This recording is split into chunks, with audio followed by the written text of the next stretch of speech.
함께 기도하심으로 5월 29일 수요일 매일 예배 시작하겠습니다. 언제나 우리를 실만한 물가로 인도하시는 하나님의 손길을 오늘도 감사하며 우리를 말씀의 자리에 이끌어 주신 성령 하나님께 감사드립니다. 오늘도 예수 그리스도의 보혈의 공로를 의지하며 주님 앞에 나아가오니 우리의 예배 가운데 함께 하시고 이 예배를 기쁨으로 받아 주시옵소서. 또한 우리에게도 말씀을 통한 위로와 평강이 넘치게 하시고 늘 말씀을 소망하고 또 갈망하는 모든 자에게 주시는 하나님의 말씀의 은혜가 충만케 허락하여 주시옵소서. 또 말씀을 통하여 응답받는 귀한 시간이 될 수 있도록 하나님 함께해 주시기를 간절히 소원합니다. 하나님, 이 시간에도 사랑하는 성도님들을 기억하여 주시옵소서. 일터와 직장에서 가정에서 늘 그 삶 가운데 하나님의 축복의 강이 흘러넘치게 허락하시고 정말 예수 그리스도의 사랑과 은혜를 우리가 몸소 체험하며 또 그 복음을 전할 수 있는 귀한 축복의 통로가 되게 허락하여 주시옵소서. 우리의 자녀들을 지켜주시고 우리의 사랑하는 가족들과 아내와 남편과 부모님들, 하나님께서 우리에게 주신 귀한 가족들도 늘 우리가 함께 기도하는 가운데 있사오니 건강 주시고 또 우리가 함께 기도하며 믿음의 가정으로 하나님께 나아갈 수 있도록 하나님께서 은혜 베풀어 주시옵소서. 하나님, 우리를 세상에서 빛과 소금의 역할을 감당케 허락하시니 감사합니다. 우리가 날마다 각자의 자리에서 하나님께 영광 올려드리게 하시고 또 무엇보다 섬김과 베품이 기쁨이 될 수 있도록 도와주시옵소서. 교회를 위하여서 무엇보다 하나님의 영광을 위하여서 정말 합력하여 아름답게 믿음의 공동체를 세워나갈 수 있도록 도와주시고 오늘도 우리에게 주신 귀한 하루 우리가 최선을 다해 하나님을 영화롭게 할 수 있도록 하나님 우리 모두를 인도하여 주시옵소서. 감사하며 예수님의 이름으로 기도하옵나이다. 아멘. 찬송가 321장 함께 하시겠습니다.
오늘 하나님 말씀은 열왕기상 22장 13절부터 28절까지의 말씀입니다.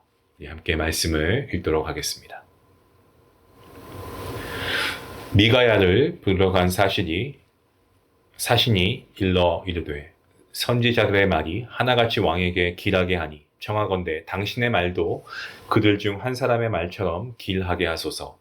미가야가 이르되 여호와께서 살아계심을 두고 맹세하노니 여호와께서 내게 말씀하시는 것 곧 그것을 내가 말하리라 하고 이에 왕에게 이르니 왕이 그에게 이르되 미가야야 우리가 길르앗 라모스로 싸우러 가랴 또는 말랴. 그가 왕께 이르되 올라가서 승리를 얻으소서. 여호와께서 그 성읍을 왕의 손에 넘기시리이다. 왕이 그에게 이르되 내가 몇 번이나 내게 맹세하게 하여야 내가 여호와의 이름으로 진실한 것으로만 내게 말하겠느냐. 그가 이르되 내가 보니 온 이스라엘이 목자 없는 양같이 산에 흩어졌는데 여호와의 말씀이 이 무리에게 주인이 없으니 각각 평안히 자기의 집으로 돌아갈 것이니라 하셨나이다. 이스라엘의 왕이 여호사밧 왕에게 이르되 저 사람이 내게 대하여 길한 것을 예언하지 아니하고 흉한 것을 예언하겠다고 당신에게 말씀하지 아니하였나이까. 미가야가 이르되 그런즉 왕은 여호와의 말씀을 들으소서. 내가 보니 여호와께서 그의 보좌에 앉으셨고 하늘의 만군이 그의 좌우편에 모시고 서 있는데 여호와께서 말씀하시기를 누가 아합을 꾀어 그를 길르앗 라못에 올라가서 죽게 할꼬 하시니 하나는 이렇게 하겠다 하고 또 하나는 저렇게 하겠다 하였는데 한 영이 나와 여호와 앞에 서서 말하되 내가 그를 꾀하겠나이다. 여호와께서 그에게 이르시되 어떻게 하겠느냐. 이르되 내가 나가서 거짓말하는 영이 되어 그의 모든 선지자들의 입에 있겠나이다. 여호와께서 이르시되 너는 꾀겠고 또 이룰 것이다. 나가서 그리하라 하셨은즉 이제 여호와께서 거짓말하는 영을 왕의 이 모든 선지자의 입에 넣으셨고 또 여호와께서 왕에 대하여 화를 말씀하셨나이다. 그나아나의 아들 시드기야가 가까이 와서 미가야의 뺨을 치며 이르되 여호와의 영이 나를 떠나 어디로 가서 내게 말씀하시더냐. 미가야가 이르되 내가 골방에 들어가서 숨는 그날에 보리라. 이스라엘의 왕이 이르되 미가야를 잡아 성주 아몬과 왕자 요아스에게로 끌고 들어가서 말하기를 왕의 말씀이 이놈을 옥에 가두고 내가 평안히 돌아올 때까지 고생의 떡과 고생의 물을 먹이라 하였다 하라. 미가야가 이르되 왕이 참으로 평안히 돌아오시게 될진데 여호와께서 나를 통하여 말씀하지 아니하셨으리이다. 또 이르되 너희 백성들아 다 들을지어다 하니라. 아멘. 분열 왕국 이 북이스라엘의 초대 왕 여로보암이 우상 숭배로 인해 몰락했던 그 길을 오므리 왕조의 아합이 따라갔습니다. 아합은 그 이전에 이스라엘의 모든 왕보다 심히 하나님을 노엽게 한 왕이었습니다. 우상 숭배로 불순종의 길을 걷고 있었던 아합이 갈멜산에서 바알 선지자 450명의 죽음을 보았을 때 모든 우상과 지역 신들은 헛것임을 분명히 깨달았어야 했습니다. 하지만 그 사건 이후에 아합은 여호와가 참 하나님이심을 보여준 엘리야 선지자를 죽이려고 했던 그의 아내 이세벨을 막지 못했을 뿐만 아니고 아람과의 전쟁에서 하나님의 섭리로 값없이 받은 승리에도 아람 왕을 살려주었고 심지어 아람 왕과 조약을 맺고 이 불순종의 어떤 연쇄범에서 벗어나지 못했습니다. 그래서 하나님께서는 한 선지자를 아합에게 보내시고 사형 선고를 내리십니다. 그리고 시간이 흘렀고요. 아합이 아람 왕을 놓아준 후에 3년이 될 즈음에 하나의 사건이 발생하게 됩니다. 아합은 당시 아람에 속해 있던 길르앗 라못에 대한 지배권 회복을 원했죠. 이것을 위해서 아합은 남유다 왕 여호사밧과 연합하고 아람과의 전쟁을 치르고자 했습니다. 열왕기상 22장은 그 전쟁의 과정과 그리고 결과를 전하고 있습니다. 그 전쟁은 표면적으로는 길르앗 라못에 대한 지배권 회복 시도이지만 하나님 섭리의 관점에서 볼 때에는 하나님께 불순종한 아합에 대한 사형 집행 과정과도 같습니다. 여기서 우리가 주목해야 할 점은 이 아합이 사형 선고를 받은 후에 사형이 집행될 때까지 그때까지 시간이 충분히 있었다는 점, 여기에 우리가 주목해 볼 필요가 있습니다. 여로보암 때에도 그랬지만 아합 때에도 이 선지자들이 등장하고 있습니다. 하나님께서는 이 악한 사람들에게 단번에 벌을 내리시고 그들의 생명을 취하실 수도 있으셨지만 이 선지자를 통해서 계속해서 회개할 기회를 여러 번 주셨습니다. 하나님께서 선지자를 통해서 말씀을 전달하는 것은 이 궁극적으로 봤을 때 그들을 돌이키고자 하시는 하나님의 어떤 인내, 하나님의 기다리심과 그리고 긍휼하심을 우리에게 잘 보여주는 대목입니다. 오늘 본문은 어제 본문에 이어서 아합이 남유다 왕과 연합해서 아람과의 전쟁에 나서기 전에 신탁을 하는데, 이 신탁을 위해서 미가야를 호출한 것, 그리고 아합의 사신이 미가야에게 어떤 강압적인 요구를 한 것, 그리고 이에 대한 미가야의 담대한 어떤 사역, 이러한 내용을 담고 있는 말씀입니다. 아합의 사신은 미가야 선지자에게 거짓 예언을 하도록 압력을 가하고 있습니다. 당신의 말이 중요하지 않고 왕의 생각이 중요하니까 왕이 듣기 좋은 말을 하라는 거죠. 어용 선지자가 되라는 겁니다. 아합의 사신은 선지자라는 직책이 무엇인지를 제대로 몰랐습니다. 미가야는 외압이 있었지만 외압에 의해 예언하는 사람이 아니고 하나님의 말씀을 대언하는 선지자였습니다. 본문 14절에서 보게 되는 미가야 선지자는요, 외압에 굴하지 않고 아주 담대하고 단호하게 하나님께서 자신에게 말씀하신 것을 말할 것이다 라고 하면서 하나님의 이름으로 맹세하고 있습니다. 미가야 선지자는 하나님의 말씀을 맡은 사람이 어떻게 처신해야 하는가 아주 잘 보여주고 있는 그런 모델이기도 합니다. 어떠한 외압, 또 어려운 처지 가운데서도 하나님의 말씀을 바로 전하는 이것은 비단 과거 선지자들에게만 있는 것이 아니고 오늘날 생명의 복음을 받은 우리의 일이기도 합니다. 아합의 사신과 말을 주고받은 미가야 선지자, 이제 아합 왕 앞에 서게 되는데요. 본문 15절 말씀을 보시면 아합의 질문에 미가야 선지자의 답변이 무엇입니까? 마치 우리가 딱 보면 정치적 압력에 굴복한 것처럼 보일 수도 있는데요. 하지만 미가야 선지자의 이 답변은요, 이후에 그의 언행을 보면 본심이 아니다라는 것을 알게 됩니다. 미가야 선지자가 이렇게 답변한 이유가 있겠죠. 그것은 아합의 마음을 꿰뚫고 있었기 때문입니다. 미가야 선지자는 16절에서의 이 아합의 반박과 요구를 예상했었기 때문에 아합에게 이 17절에 하나님의 말씀에 집중시키고자 한 어떤 의도적인 화술을 펼치고 있었던 겁니다. 아합 왕은 미가야의 어조에 진실성이 결여되어 있다는 것을 감지한 것처럼 마치 그랬던 것 같습니다. 그래서 하나님의 이름으로 진실만을 말할 것을 맹세하게 하고 있죠. 아합이 이렇게 말한 이유는 그가 전쟁의 승리를 확신했기에 이 미가야가 전쟁의 패배를 예언했을 때 미가야를 거짓 선지자로 몰아서 그에게 벌을 내리기 위한 것입니다. 본문 26절과 27절에 나오는 이 아합의 행동을 보시면 그의 마음을 우리가 좀 예측할 수 있는데요. 미가야 선지자는 맹세를 강요한 아합에게 어떻게 하고 있습니까? 하나님의 뜻을 전하고 있습니다. 본문 17절 말씀에서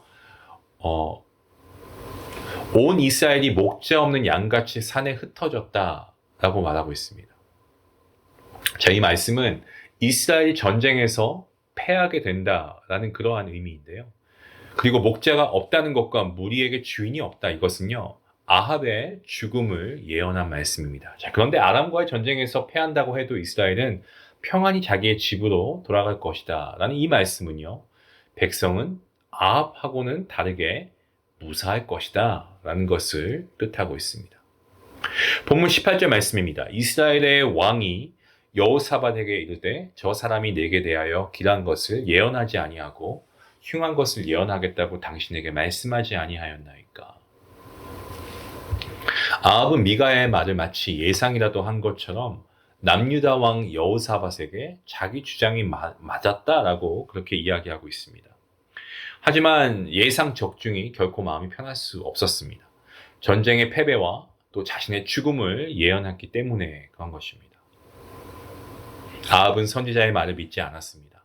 허황된 신념에 차 있었습니다. 그래서 자신이 승리하고 돌아올 것이라고 생각했습니다. 아집을 피우고 고집을 피우고 있는 아합에게 미가야 선지자 어떻게 하고 있습니까? 그의 마음을 돌이킬 수 있도록 자신이 보았던 환상을 알려주고 있습니다. 이것은 하나님께서 아합에게 또다시 회개할 기회를 주신 그러한 순간이기도 합니다. 미가야 선지자가 왕에게 뭐라고 촉구합니까? 여호와의 말씀을 들으십시오 라고 촉구합니다. 하나님의 뜻을 무시하고 제멋대로 행동하는 사람에게 정신을 차리고 돌아오도록 조언할 때 가장 좋은 조언은 하나님의 말씀을 들으십시오. 바로 이 말이 아닐까요? 아합의 사형 선고는 이미 열왕기상 20장 내려졌습니다. 3년이 되도록 여전히 회개하지 않는 아합에게 이제 사형 집행의 때가 된 거죠. 우리는 지난 시간 이 아합을 위한 어용 선지자들의 거짓 예언을 우리가 말씀을 통해 알고 있습니다. 그러니까 왕의 말에 무조건 부합하는 말을 하는 겁니다. 어용 선지자들이 아합에게 거짓 예언한 이유는 아합의 야욕에 맞는 만족감을 주기 위함이었죠. 아합의 야욕은 결국 자신을 죽음의 길로 이끌게 했습니다. 사람이 거짓말에 속는 이유 중 하나는요, 저는 욕심 때문이라고 생각합니다. 아합은 길르앗 라모스를 차지하고 싶은 그 욕심에 사로잡혀 있었고요. 그것 때문에 하나님의 뜻을 중요하게 생각하지 않았습니다. 본문 24절 말씀을 보시면 거짓 선지자가 참 선지자 미가의 뺨을 때리는데요. 이는 시드기야가 이 거짓 선지자라는 것을 스스로 입증한 행동이기도 합니다. 만약에 누가 참 선지자라고 한다면 비록 거짓 모함을 받는다고 해도 거짓 모함을 한 사람에게 폭력을 행사하지는 않습니다. 이 말씀을 보면서 저는 이렇게 한번 생각이 되었습니다. 그러니까 오늘날 우리가 어떤 자기 자신이 맞다라고 이렇게 논쟁하고 그럴 때 우리가 자기 주장을 펼치면서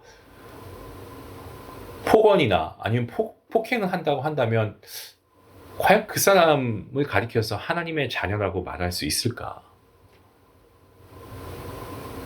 오늘 미가야 선지자를 보시면 그가 비록 뺨을 맞았지만 악을 악으로 갚지 않고 있습니다.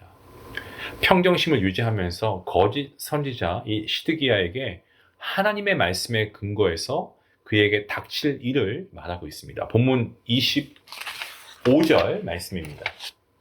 미가야가 이르되 내가 골방에 들어가서 숨는 그날에 보리라. 자, 골방에 숨는다는 것은 피난처를 의미하고 있는데요. 이것은 시드기야가 위태로운 상황에 직면할 것이다 라는 그러한 의미의 말입니다. 미가야 선지자와 시드기야의 대화를 옆에서 듣고 있던 아합 왕이 명령을 내립니다. 아합이 미가야 선지자를 옥에 가두고 생명을 겨우 유지할 정도로 음식을 주고 전쟁에 승리하고 돌아와서 미가야를 거짓 선지자로 처형하려고 한 의도였습니다. 아합은 하나님의 말씀을 들었습니다마는 듣고도 어리석게 회개하지 않았고 자신이 전쟁에서 승리하고 무사히 돌아올 것이라고 생각했다는 거죠. 그래서 이러한 만행을 저지르고 있습니다.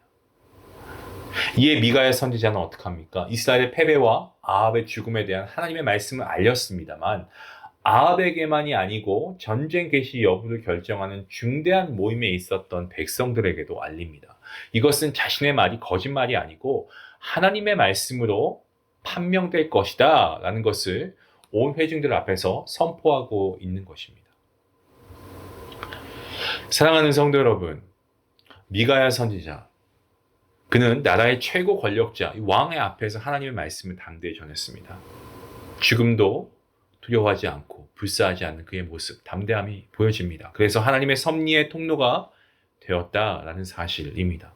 우리가 하나님의 섭리의 통로가 되기 위해서 여러분 현실 너머에 계시는 하나님을 우리가 영적인 시선으로 보아야 합니다. 이러한 시선, 그 눈은요, 세상에 초점이 맞추어지지 않고 하나님 말씀에 초점이 맞추어질 때 우리가 이러한 시선을 가질 수가 있습니다. 미가야 선지자, 그는 늘 하나님 말씀에 초점을 맞춘 사람이었습니다. 우리 역시 하나님의 말씀, 우리 초점을 맞출 수 있기 원합니다. Fix our eyes on God. 하나님께 우리의 눈을 맞추고 하나님 말씀에 우리의 말씀에 초점을 맞추어서 정말 아합과 같은 사람과 시드기야와 같은 사람에게 회개의 기회와 시간을 많이 주시는 그런 하나님의 어떤 한량 없으신 사랑하심과 긍휼하심의 말씀을 우리가 좀 담대하게 전할 수 있는 미가야 선지자처럼 말이죠. 그러한 저와 여러분이 되었으면 좋겠습니다. 내 자식은 이제 성인이 되어서 이제는 내 자식도 나이가 들어서 너무 늦었습니다. 여러분, 그렇게 말씀하시지 마시고 오늘 이 말씀을 가지고 다시 한번 하나님께 기도하시고 담대함을 얻으십시오. 그리고 우리가 과감히 하나님의 말씀을 능력 있게 전할 수 있기 원합니다. 미가야와 같은 선지자. 그래서 하나님께서 하나님의 섭리의 통로로 사용하시는 그러한 저와 여러분이 될 수 있기를 주님의 이름으로 간절히 축원합니다. 기도하시겠습니다. 하나님 감사합니다. 하나님은 사랑의 하나님이시고 때론 우리를 사랑하시기 때문에 진노하시고 우리에게 회개할 기회를 주시기도 하십니다. 기다려주시고 그 기다림 가운데 하나님의 말씀을 듣도록 은총을 베풀어 주셔서 감사합니다. 세상에서 아합과 같은 사람, 정말 시드기와 같은 사람들이 많이 있습니다. 이러한 사람들 만나시라도 우리가 정말 미가야 선지자처럼 우리가 담대히 하나님의 말씀을 전하게 하시고 무엇보다 우리 가정 안에, 우리 사랑하는 가족 안에 아직까지 하나님을 모르고 아버지 잃어버린 영혼들이 있다면 이들을 위해서 기도하고 담대히 복음을 전할 수 있는 하나님의 섭리의 통로로 살아가는 우리 모두가 되게 허락하여 주시옵소서. 감사하며 예수님의 이름으로 기도하옵나이다. 아멘. 오늘 말씀 생각하시면서 우리 함께 기도할 수 있기를 원합니다. 거짓 선지자가 난무하는 세상이죠. 여러분, 그 안에서 우리는 참된 하나님의 성도가 되길 원합니다. 그리고 우리가 정말 오늘 말씀처럼 우리가 하나님의 섭리의 통로가 되었으면 좋겠습니다. 그동안 저와 여러분이 될 수 있게 해달라고 같이 함께 기도하시겠습니다.